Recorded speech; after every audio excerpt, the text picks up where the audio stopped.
Sous l'effet des conditions climatiques, l'histoire des roches de Champs-Rousses continue de s'écrire. Et si la mesure du champ magnétique aidait à déchiffrer cette histoire? Plusieurs dizaines de millions d'impacts de foudre atteignent la Terre tous les ans. En haute montagne, ce phénomène est particulièrement violent. Quand les roches sont foudroyées, elles se transforment partiellement jusqu'à la fusion. On les appelle alors fulgurites. Les impacts de foudre génèrent des conditions de pression et de température équivalentes à celles rencontrées dans les profondeurs de la Terre.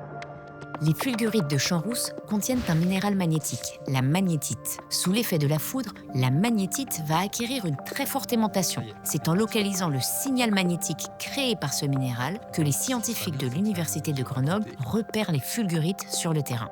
Au XIXe siècle, on utilisait une boussole qui perdait le nord à l'approche des roches foudroyées. Aujourd'hui, on utilise un magnétomètre de terrain que les scientifiques déplacent sur leur dos. Celui-ci mesure l'intensité du champ magnétique généré par deux sources principales, le noyau terrestre d'une part et les roches en surface d'autre part. Les endroits où les variations locales du champ magnétique sont les plus fortes correspondent aux impacts de foudre localisés par des points blancs sur cette carte du site. La minéralogie exceptionnelle des impacts de foudre pourrait avoir joué un rôle dans la formation de molécules impliquées dans les origines de la vie. Elle nous renseigne également sur les premiers stades de formation du système solaire.